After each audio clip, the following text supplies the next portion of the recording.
तो लीजिए प्यारे विद्यार्थियों, आज हम यहाँ पर देखने वाले हैं वार्षिक बोर्ड परीक्षा 2025 के लिए कक्षा 12वीं का हिंदी विषय का पूरा क्वेश्चन पेपर और इसका पूरा सॉल्यूशन। जी हाँ प्यारे विद्यार्थियों, प्रश्न नंबर 1 से लेकर 23 तक के सभी क्वेश्चन और उन क्वेश्चन के आंसर आज हम यहाँ से जानेंगे। एक भी क्वेश्चन प्यारे विद्यार्थियों यहाँ से आपका मिस नहीं होगा अगर आपने इस क्वेश्चन पेपर को अच्छे प्रकार से समझ लिया तो। अब चलो जल्दी से हम आगे बढ़ते हैं, समझते हैं कि वार्षिक बोर्ड परीक्षा 2025 का कक्षा 12वीं का आपका क्वेश्चन पेपर परीक्षा में किस प्रकार से पूछा जाएगा। और देखिएगा प्यारे विद्यार्थियों, आपकी जो बोर्ड परीक्षा होगी ना 2025 में, उस वाले क्वेश्चन पेपर में भी आपको यहाँ से काफ़ी सारे क्वेश्चंस देखने को मिल सकते हैं। यानी कि बहुत सारे क्वेश्चंस प्यारे विद्यार्थियों आपके इस पेपर में से भी आपकी वार्षिक परीक्षा के पेपर में पूछे जाएंगे। तो इसलिए प्यारे विद्यार्थियों आप सब लोग इस पेपर को अच्छे प्रकार से देख लें और पूरा का पूरा समझ लें।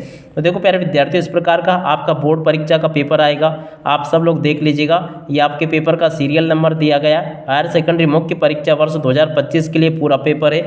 आप सब लोग इसको देख लीजिएगा और पूरा का पूरा समझ लें। ये प्यारे विद्यार्थियों आपके पेपर का सेट ए है, आप सब लोग इसको पढ़ लीजिएगा और पूरा का पूरा पेपर अच्छे प्रकार से समझ लें। इसके बाद में देखो प्यारे विद्यार्थियों, यहाँ पर आपको निर्देश दिए गए हैं, तो इन निर्देशों को भी आप सब लोगों को अच्छे प्रकार से पढ़ लेना है और पूरा का पूरा पेपर अच्छे से समझ लेना है। अब चलो जल्दी से हम आगे बढ़ते हैं, समझते हैं कि आगे आपका पेपर परीक्षा में किस प्रकार से पूछा जाएगा और आप सबको प्यारे विद्यार्थियों अपने पेपर का सॉल्यूशन कैसे पूरा कंप्लीट कर लेना चाहिए। तो देखिएगा, कुछ इस प्रकार का पेपर आपको परीक्षा में देखने को मिलेगा। आप सब लोग यहाँ से इस पेपर को पढ़ लें और पूरा का पूरा समझ लें। देखो प्यारे विद्यार्थियों, पहला क्वेश्चन यहाँ पर आपसे पूछा गया, निम्नलिखित वाक्यों के लिए सही विकल्प का चयन कीजिए। जी हाँ प्यारे विद्यार्थियों, यहाँ से आपको सही विकल्पों का चयन करके लिखना है। पहला क्वेश्चन, निम्नलिखित में से विज्ञान संबंधी तकनीकी शब्द है, तो देखो क्या होगा, नाभिक। अगला क्वेश्चन पढ़ते हैं, जहाँ शब्द से काव्य की शोभा बढ़ती है वहाँ अलंकार होता है, तो देखो वहाँ पर शब्द अलंकार होता है। अगला क्वेश्चन, हिंदी पद्य साहित्य को बांटा गया, तो देखो 4 कालों में बांटा गया। अगला क्वेश्चन, घुटनों में लेकर माँ बच्चे को क्या करती है, तो देखो नहलाती है। इसका राइट आंसर यह आ जाएगा।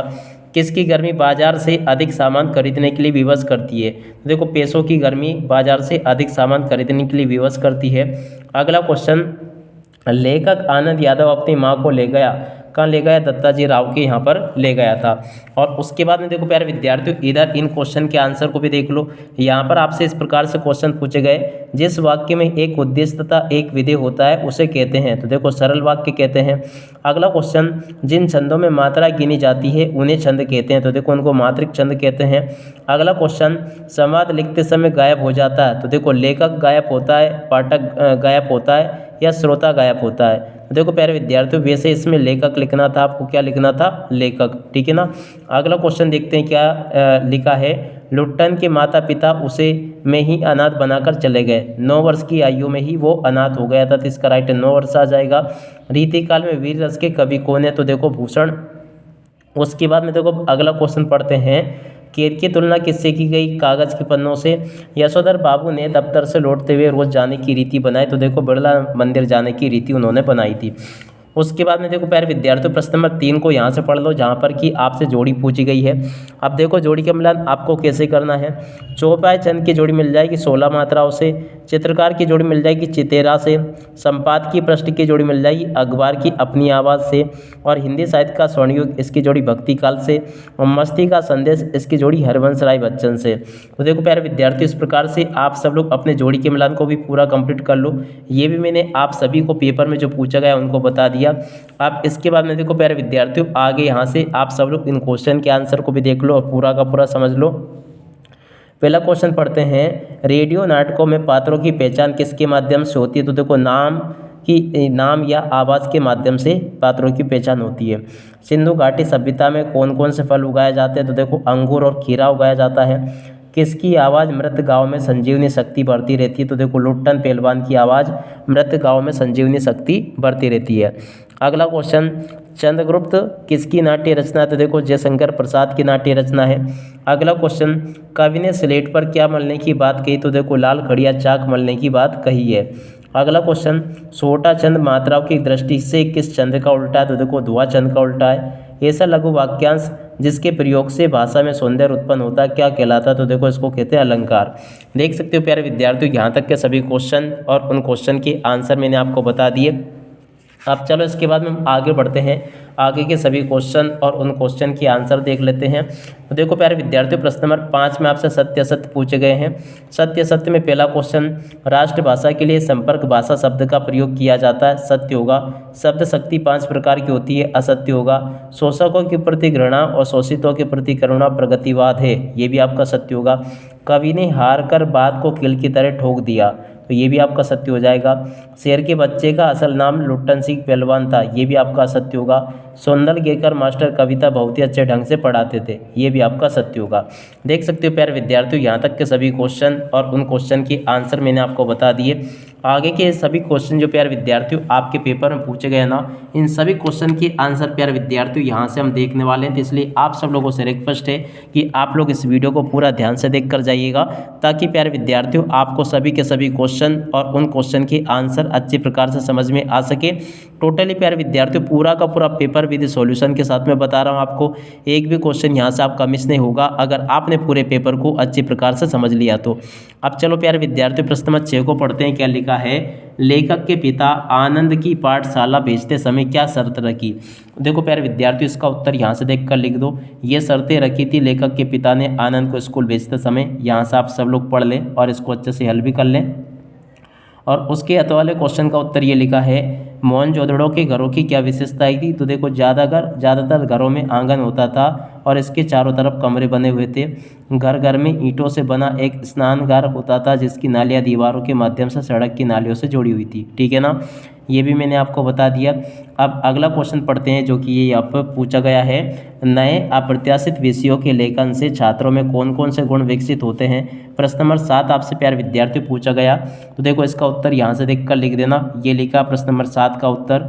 अब 7 के बाद में देखो प्यारे विद्यार्थियों प्रश्न नंबर 8 को पढ़ लेते हैं, जो कि ये यहाँ पर आपको दिया गया। वीर रस की परिभाषा उदाहरण सहित लिखिए। प्रश्न नंबर 8 जो लिखा है ना, इसका उत्तर प्यारे विद्यार्थियों यहाँ से देखकर लिख दो। ये लिखा वीर रस की परिभाषा उदाहरण सहित, पूरा का पूरा देख लो और इसको अच्छे प्रकार से याद भी कर लो। ठीक है, ये भी मैंने आपको बता दिया। और इसके बाद में देखो प्यारे विद्यार्थियों, ये वीर रस की परिभाषा, इसको आप लोग देख लीजिएगा।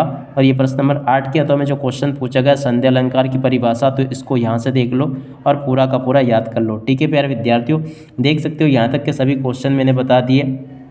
कवित्व छंद की परिभाषा उदाहरण सहित है। प्रश्न नंबर 9 में आपसे पूछा गया। तो देखो प्यारे विद्यार्थियों, इस वाले क्वेश्चन का आंसर यहाँ से देखकर लिख दो। ये लिखा पूरा का पूरा क्वेश्चन और इस क्वेश्चन का आंसर और इसके अत वाले क्वेश्चन का आंसर ये यहाँ पर आपको दिया गया। ठीक है, आप सब लोग इसको देख ले और अच्छे से याद कर लेना। अगला क्वेश्चन, तकनीकी शब्द का अर्थ बताते हुए 2 तकनीकी शब्द लिखिए। प्रश्न नंबर 10 पूछा गया। देखो प्यारे विद्यार्थियों, प्रश्न नंबर 10 का उत्तर ये लिखा है। आप सब लोग यहाँ से इसको देख ले, प्रश्न नंबर 10 को, और इसके उत्तर को भी नोट कर लो। और उसके बाद में देखो प्यारे विद्यार्थियों, अत वाला क्वेश्चन ये पूछा गया, राष्ट्रभाषा की 2 विशेषताएं। तो देखो राष्ट्रभाषा की 2 विशेषताओं को यहाँ से देख लो और पूरा का पूरा याद कर लेना। और उसके बाद में देखो प्यारे विद्यार्थियों, वाक्यों को शुद्ध करके लिखिए। तो देखो इन वाक्यों को शुद्ध करके आपको लिखना था, ये लिखे इन क्वेश्चन के आंसर और इसके अत वाले क्वेश्चन के आंसर ये यहाँ पर आपको दिए गए। ठीक है, यहाँ तक के सभी क्वेश्चन के आंसर को लिख लें आप सब लोग और अच्छे से याद कर लें। और अगला क्वेश्चन ये पूछा गया, देखो प्यारे विद्यार्थियों, प्रश्न नंबर 11 के सभी क्वेश्चन के आंसर मैंने आपको बता दिए। अब आगे हम प्रश्न नंबर 12 को देखेंगे, जिसमें कि लिखा, कवि ने अपने खेत को कौन सा बीज बोया था। प्रश्न नंबर 12 पूछा गया। तो देखो प्यारे विद्यार्थियों, प्रश्न नंबर 12 का उत्तर ये लिखा है, कवि ने अपने खेत में कौन सा बीज बोया था। तो इस वाले क्वेश्चन का आंसर ये लिखा है, आप लोग देख कर लिख दें और इसके अत वाले क्वेश्चन का उत्तर ये दिया गया है। ठीक है प्यारे विद्यार्थियों, अब उसके बाद में देखो प्रश्न नंबर 13, संसार में कष्टों को सहते हुए भी खुशी और मस्ती का माहौल कैसे पैदा किया जा सकता है। प्रश्न नंबर 13 जो पूछा गया ना प्यारे विद्यार्थियों, इसका उत्तर यहाँ से देख कर लिख दो। ये लिखा प्रश्न नंबर 13 का पूरा उत्तर, और आप सब लोग इसको याद कर लेना अच्छे से। और इसके अत वाले क्वेश्चन का उत्तर ये लिखा है। ठीक है, तो यहाँ तक का पूरा याद कर लो। अगला क्वेश्चन, जेब के भरे होने और मन के खाली होने पर मन की दशा कैसी होती है। प्रश्न नंबर 14 आपसे पूछा गया है। तो देखो प्यारे विद्यार्थियों, प्रश्न नंबर 14 का उत्तर यहाँ से देख कर लिख दो और पूरा का पूरा याद कर लेना।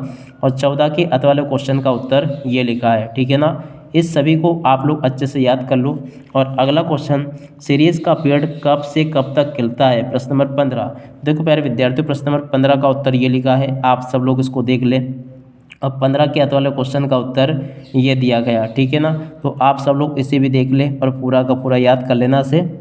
और अगला क्वेश्चन ये लिखा है, आप सब लोग देख सकते हो, ये प्रश्न नंबर 16 लिखा है, फणीश्वर नाथ रेणु अथवा धर्मवीर भारती का साहित्यिक परिचय निम्न बिंदुओं के आधार पर आपको देना है। 2 रचनाएं लिखनी है, भाषा शैली बताने और साहित्य में स्थान लिखना है। ठीक है प्यारे विद्यार्थियों, तो यहाँ से आप लोग देख लेना, 2 रचनाएं ये लिखी है और भाषा ये लिखी है और शैली ये लिखी है और साहित्य में स्थान ये लिखा है। ठीक है, इस प्रकार से आप लोग देख लें। और अगला क्वेश्चन देखते हैं। तो देखो इसमें फणीश्वर नाथ रेणु का जीवन परिचय पूछा गया। देखो 2 रचनाएं ये लिखी है और भाषा ये लिखी है और शैली ये लिखी है और साहित्य में स्थान ये लिखा है। ठीक है, इस प्रकार से आप सब लोग इसको पूरा का पूरा कंप्लीट कर लो। अब उसके बाद में देखो प्यारे विद्यार्थियों, अब आगे के क्वेश्चन और उन क्वेश्चन के आंसर देख लेते हैं, ताकि प्यारे विद्यार्थियों आप सभी को सभी के सभी क्वेश्चन और उन क्वेश्चन के आंसर समझ में आ सके। प्रश्न नंबर 17 में पूछा गया, भाव विस्तार कीजिए, जननी जन्मभूमि स्वर्गदापी महान है। तो देखो प्यारे विद्यार्थियों, ये प्रश्न नंबर 17 जो पूछा गया ना आपसे, इसका उत्तर आप लोग यहाँ से देख लो, ये लिखा प्रश्न नंबर 17 का उत्तर। और 17 के बाद में प्यारे विद्यार्थियों देखिएगा, इसकी अथवा में जो क्वेश्चन पूछा गया ना, इसका उत्तर यहाँ से देख लो और पूरा का पूरा इसको कंप्लीट कर लो। यहाँ तक के सभी क्वेश्चन और उन क्वेश्चन के आंसर मैंने आपको अच्छे से बता दिए, तो आप सब लोग इनको अच्छे से कंप्लीट जरूर कर लेना। और इसके बाद में चलो अब आगे बढ़ते हैं, प्रश्न नंबर 18 को पढ़ते हैं। तो देखो प्यारे विद्यार्थियों, प्रश्न नंबर 18 में आपको इस प्रकार का अपठित गद्यांश दिया गया है और फिर इनमें से 3 क्वेश्चन पूछे गए हैं। तो देखो प्यारे विद्यार्थियों, प्रश्न नंबर 18 का उत्तर ये लिखा है, आप सब लोग देख लीजिएगा। पहले का दूसरे का उत्तर ये लिखा है और इस प्रकार से देख ले, तीसरे नंबर के क्वेश्चन का उत्तर ये दिया गया है। और उसके बाद में देखो प्यारे विद्यार्थियों, इसके अथवा में जो क्वेश्चन पूछा गया ना, हास्य व्यंग एक ऐसा माध्यम है। तो देखो प्यारे विद्यार्थियों, इसका उत्तर यहाँ से देख कर लिख दो, ये लिखा पूरा का पूरा क्वेश्चन और इसका उत्तर आप लोग देख लीजिएगा और पूरा का पूरा इसको समझ भी लो, ताकि प्यारे विद्यार्थियों आप सभी को ये अच्छे प्रकार से समझ में आ सके। ठीक है प्यारे विद्यार्थियों, यहाँ तक के सभी क्वेश्चंस मैंने बता दिए। अब 18 के बाद में चलो आगे बढ़ते हैं, इधर आ जाते हैं। 19वां क्वेश्चन पढ़ते हैं। हरिवंश राय बच्चन अथवा तुलसीदास का काव्यगत परिचय निम्न बिंदुओं के आधार पर आपको देना है। 2 रचनाएं बतानी, भाव पक्ष, कला पक्ष और हिंदी साहित्य में स्थान। तो देखो प्रश्न नंबर 19 जो पूछा गया ना, इसका उत्तर यहाँ से देख कर लिख देना, ये लिखा है हरिवंश राय बच्चन का जीवन परिचय। आप लोग देख सकते हो, जीवन परिचय ये लिखा, रचना ये लिखी है, भाव पक्ष ये लिखा है और इसके बाद में देखो कला पक्ष ये दिया गया है, हिंदी साहित्य में स्थान ये लिखा है। ठीक है प्यारे विद्यार्थियों, यहाँ तक का देख ले। और तुलसीदास जी का जीवन परिचय पूछा गया, तो ये रहा तुलसीदास का जीवन परिचय। जीवन परिचय वाला पॉइंट यहाँ से देख लो, रचनाएं वाला पॉइंट यहाँ से देख लो, भाव पक्ष यहाँ से देख लो और कला पक्ष यहाँ से देख लो और हिंदी साहित्य में स्थान यहाँ से देख लो। ठीक है, पूरा का पूरा पता है प्यारे विद्यार्थियों, बता दिया मैंने आपको। उसके बाद में देखो, निम्नलिखित गद्यांश के संदर्भ प्रसंग से व्याख्या करनी। एक बार वे दंगल देखने श्यामनगर मेला गया। ठीक है ना, तो ये पूरा का पूरा आपको पता है किस पार्ट का है। तो चलो फिर भी मैं आपको इसका संदर्भ प्रसंग से व्याख्या बता देता हूँ। तो देखो संदर्भ इसका इस प्रकार से आ जाएगा, प्रसंग इस प्रकार से आ जाएगा और व्याख्या आपकी इस प्रकार से होगी और विशेष ये लिखा है। ठीक है ना, इस प्रकार से आप लोग देख लें। और इसके अथवा वाले क्वेश्चन का उत्तर ये लिखा है, जो कि देखिएगा प्यारे विद्यार्थियों, पेशा पावर है इस वाले का। तो देखो इसका उत्तर यहाँ से देख कर लिख दो, संदर्भ ये लिखा है, प्रसंग ये लिखा है और व्याख्या ये की गई है। ठीक है प्यारे विद्यार्थियों, देख सकते हो यहाँ तक के सभी क्वेश्चन और उन क्वेश्चन के आंसर मैंने आपको बता दिए। ध्वनि विस्तारक यंत्रों पर प्रतिबंध लगाने तो जिलाधीश को एक पत्र लिखना, प्रश्न नंबर 21 में जो कि क्वेश्चन पूछा गया। तो देखो प्यारे विद्यार्थियों, इसका उत्तर यहाँ से देख कर लिख दो, सेवा में श्रीमान जिलाधीश महोदय, इस प्रकार से ध्वनि विस्तार के यंत्रों पर रोक लगाने हेतु प्रतिबंध। और इस प्रकार से देखो ये पूरा का पूरा आपको ये लिख देना अच्छे प्रकार से, ये मैंने यहाँ से आपको बता दिया टोटली। और उसके बाद में देखो प्यारे विद्यार्थियों, अब आगे आपके पेपर में जो है ना, इस प्रकार से एक विषय के ऊपर निबंध लिखना था। जैसे कि आप लोग देख सकते हो यहाँ पर इनमें से किसी भी एक विषय के ऊपर निबंध लिखना था, जैसे कि इंटरनेट का दैनिक जीवन में उपयोग। तो यहाँ से आप सब लोग इंटरनेट वाला निबंध कंप्लीट कर लो। जैसे कि प्रस्तावना वाला पॉइंट ये आ जाएगा, इंटरनेट का इतिहास वाला पॉइंट ये आ जाएगा और इंटरनेट की आवश्यकता वाला पॉइंट ये लिखा है, लाभ इसके ये लिखे, उपसनार ये लिखा है। ठीक है ना, और उसके बाद में देखो प्यारे विद्यार्थी, प्रश्न नंबर 23 का उत्तर ये लिखा है, आप सब लोग देख लीजिएगा। ये आप सब लोग इनको पढ़ लें और पूरा का पूरा समझ लें, सभी के सभी क्वेश्चंस और उन क्वेश्चन के आंसर प्यारे विद्यार्थियों यहाँ से मैंने आपको बता दिए हैं। आशा करता हूँ कि पूरा का पूरा क्वेश्चन पेपर आपको अच्छे से समझ में आ गया होगा। अब इसी के साथ में इस वीडियो को यहीं पर पूरा करते हैं। नमस्कार, जय हिंद, जय भारत।